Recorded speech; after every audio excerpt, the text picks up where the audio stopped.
On today's episode of The Pit Stop, a look at NASCAR's eventful weekend at Martinsville, including Ty Gibbs' controversial win, Ross Chastain's incredible move to make the championship 4, and there are some rumors of 7-time champ Jimmie Johnson returning to NASCAR in 2023. Then a look at F1 where Max Verstappen just set a new record, but he's upset with Sky Sports. That and more coming up on The Pit Stop on the World Racing Network.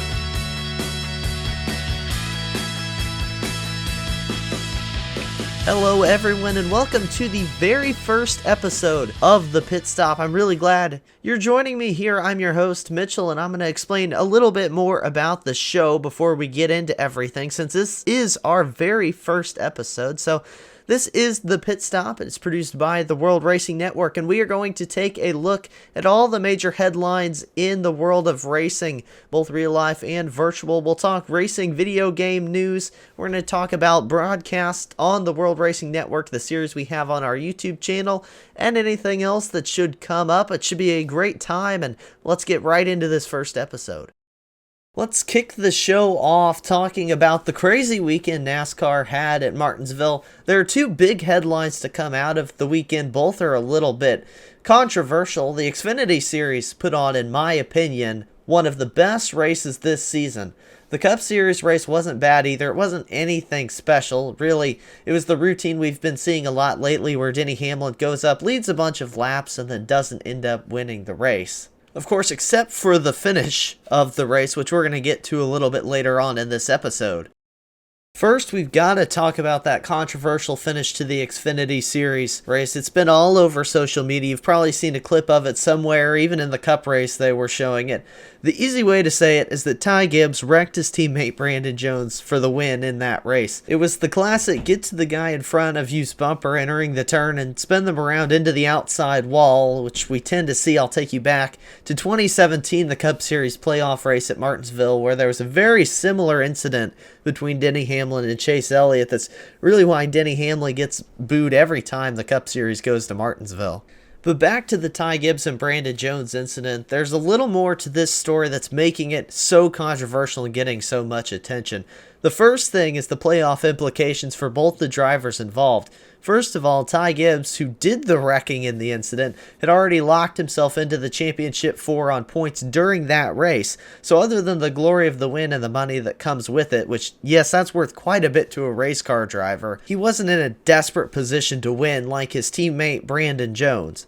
Brandon Jones is in a must-win situation in this race to make the championship 4 for the Xfinity Series. So you have one driver who doesn't need to win, wrecking the other driver who does. It's also extremely important to remember these two are teammates, at least for now. Brandon Jones is set to leave Joe Gibbs Racing next season to go to Junior Motorsports, so he only has one race left with Gibbs now. Does this make it more right? In my opinion, no. I don't honestly think it changes what Ty Gibbs is doing in the situation, but it is an interesting point. What's also interesting and getting even more attention is how Ty Gibbs handled the fan reaction post-race. The Martinsville fans were booing him so loud I struggled to hear the post-race interviews that were going on. So Gibbs basically was gesturing to the fans to bring on the boos and that he didn't mind it. At first, I was going to give Ty Gibbs the benefit of the doubt. Maybe he didn't mean to make the move that bad. We've seen people the entire Xfinity Series race and always at Martinsville using the bumper, so I thought maybe it was just that kind of incident gone bad at first. But after the replays and the way he handled it, post-race showed he pretty clearly meant to wreck Brandon Jones, I think. He seems to me like he's always going to be one of those divisive drivers in NASCAR, sort of like a young Kyle Busch. I think we'll have to see as his career progresses if the fans are going to warm up to him anymore or not, but I certainly don't think he's doing himself any favors handling himself in the incident like he did at Martinsville. Joe Gibbs, the team owner and Ty Gibbs' grandfather, said in an interview with Fox Sports there would be repercussions for what Ty did during the race. Now, what those are going to be, it's hard to say, and it may not even be something we, the fans, end up knowing about, but we'll see what all comes of this and if there are actually any implications for Ty Gibbs. Instead of wrecking Brandon Jones, Ty Gibbs could have done exactly what Ross Chastain did on the final lap of the Cup race. Ross Chastain, and this is another one I'm sure you've seen because it has been literally everywhere, all over social media. It's all anybody can talk about. I've had people who aren't even NASCAR fans come up to me and ask me how I feel about the move. Ross Chastain pulled the move a lot of us do on NASCAR video games. He was 2 points behind Denny Hamlin to make the championship four on the final lap with no more cars left to pass in front of him. So he was stuck 2 points behind him. So what does he do? He grabs fifth gear and absolutely floors it through turns 3 and 4, and he wall rode all the way to the championship four. He ended up actually finishing in front of Denny Hamlin. I think it was around 5 spots maybe he picked up because of the move.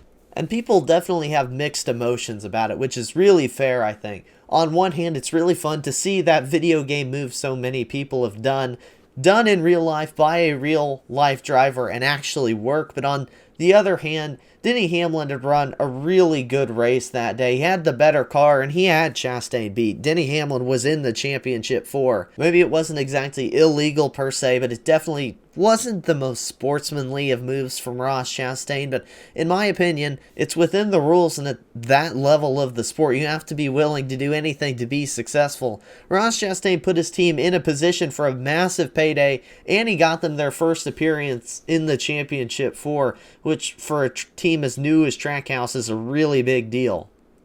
NASCAR COO Steve O'Donnell also said that there wasn't anything illegal about the move, which we all did know already, but NASCAR is going to be looking into making a rule to prevent it next season. That's not going to happen before Phoenix. So stay tuned to the World Racing Network. Follow our social medias at WRN Broadcasting, and the Pit Stop will keep you updated on whatever comes out of this crazy situation.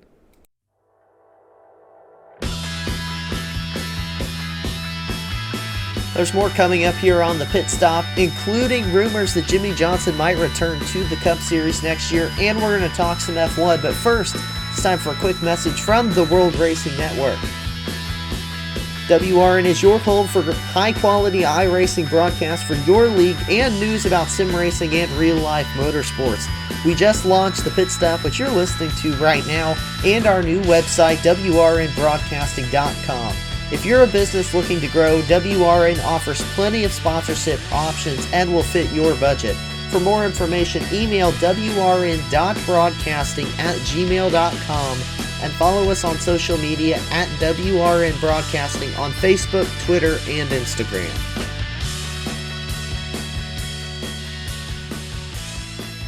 Right before we started recording this episode, and I mean right before, I literally saw this when I was logging onto my computer to record today's episode of the Pit Stop, rumors started swirling around about the possibility of 7-time NASCAR Cup Series champion Jimmie Johnson returning to NASCAR in 2023. The report was tweeted out by Jordan Bianchi, the motorsports reporter for The Athletic. He said that Jimmie Johnson is trying to finalize a deal with Petty GMS to buy part ownership and might possibly be racing part-time for the team in 2023. That was told to The Athletic by sources close to Jimmie Johnson and Petty GMS. As a lifelong Jimmie Johnson fan, this would be a bunch of my dreams come true. I think it'd be really interesting to see which race the 7-time would come back for and race. Probably a Daytona 500 would be likely, maybe the Southern 500 and some others. Again, this isn't confirmed. If the reporting is true, we should expect some sort of announcement from JJ or Petty GMS within the next week or two. Make sure to follow the World Racing Network at WRN Broadcasting to get the latest updates on this developing story. Now we're going to step away from all the NASCAR news from this week and move on to Formula One, where there was some interesting news to come out of the Mexico Grand Prix. First of all, Max Verstappen already clinched the F1 2022 championship. That's been known for a couple weeks now. That's already happened. But in this week's Mexico City Grand Prix, Max Verstappen won his 14th race of the season, which is a new record in Formula One. At COTA, the Circuit of the Americas, in the previous race, Verstappen got his 13th win, which tied a record with Michael Schumacher and Sebastian Vettel for the most wins in a Formula One season. Of course, that means with win number 14 this past weekend, Max Verstappen now holds that record outright for the most wins in one season in Formula One. This is just continuing the dominance we've seen from Max Verstappen this season. He has a 136-point lead right now over Sergio Perez, his teammate in the Formula One Drivers' Championship. I think it'll be interesting to see coming into the final two races of the season if anyone is able to beat Max Verstappen or if he's going to be able to keep getting win number 15 and 16. Honestly, I see him getting another win, at least one, in the final two races. We've seen Lewis Hamilton be really good, though, over the last couple weeks. He has 2 straight second-place finishes, and he hasn't won yet this season, so that is a hungry driver, and it's crazy to think about we're this far in the Formula One season and no wins yet from Lewis Hamilton, so we'll see if he can't figure it out in these final 2 races and maybe steal one from Max, or if there's another driver who can. Of course, there's a whole field of drivers who would love to win, but with how Max Verstappen has been performing lately, I see really it's going to be difficult for another driver to steal some wins away from him. We'll just have to keep watching. But that record is not the only news Max Verstappen made this past weekend in Mexico City. He refused to speak with Sky Sports at the Mexican Grand Prix. Sky Sports, if you don't watch F1, they do the broadcast for Formula One we see on ESPN. Verstappen told reporters after the race, and this is a quote from Max Verstappen, that his not talking to them had nothing to do with this weekend, but this year it's been a constant digging, being disrespectful, especially one particular person, and at one point it is enough. I don't accept it. And that was straight from Max Verstappen. Those are his words on the issue. The issue Verstappen seems to have is with Sky Sports reporter Ted Kravitz, who said after the Circuit of the Americas race that Lewis Hamilton was, quote, robbed of the 2021 championship, which Verstappen won last year. If you didn't watch last season's Formula One championship race either, I'll fill you in on how that went. Basically, Lewis Hamilton led most of the race. A late race caution comes out, safety car's out, and Max Verstappen ends up passing Lewis Hamilton in the final laps of the race to win the championship. He passed him in the points. It was Max's first championship in Formula One. We'll see if Max Verstappen and Kravitz can bury the hatchet here in the next 2 races or not. From what Verstappen said, this seems to be an issue that's more built up over the season than been an issue that just came from COTA. I think it's an interesting perspective as someone who does driver interviews and calls races here at the World Racing Network to see a driver get that offended that he's not going to talk to the whole company after the race, especially a championship caliber driver. He's 2 straight championships in Formula One, so this is a really interesting story. We'll see if that changes or not here. From what it sounds like, Verstappen's pretty passionate against not talking to Sky Sports at the moment.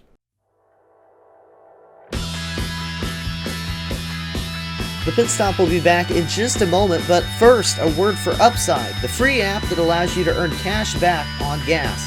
Just check the Upside app for discounts near you when you go to buy gas, and use the app to get free cash back on your purchase. I've used Upside myself and can attest to how convenient and useful the app is. You can also earn cash back on groceries and dining purchases. Just use the link in the episode description and use code Mitchell9789 to get an extra 15 cents a gallon off your first purchase. It couldn't be easier. Again, that's code MITCHELL9789. Entered in as the promo code when you download the app using the link in our episode description to get an extra 15 cents a gallon off your first gas purchase with Upside. That's a trip of the major headlines from this past week in the world of motorsports. Coming up this weekend is the NASCAR Championship in Phoenix, Arizona. Who do you think will be the 2022 NASCAR champions? Let us know. You can tweet us at WRN Broadcasting. I know the NASCAR season and the F1 season are starting to wrap up, but there's going to be plenty of motorsports over the winter, some iRacing series to keep us busy here, and of course, silly season coming up for NASCAR. Should be really exciting.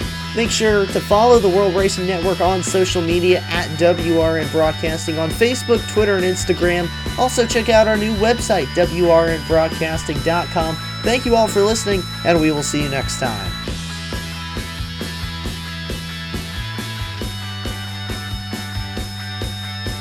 The Pit Stop by the World Racing Network is a production of the World Racing Network. The host is Mitchell Adams. Our theme song is Aviation by Track Tribe and is used with permission from Track Tribe. This episode was written, edited, and mixed by Mitchell Adams. Thank you for listening, and we hope you'll join us next time for another episode of the Pit Stop by the World Racing Network. You can find the Pit Stop on your favorite podcast directory and on the World Racing Network's YouTube channel. While you're at it, make sure to check out our website, WRNBroadcasting.com, for all the latest news and updates in the world of motorsports.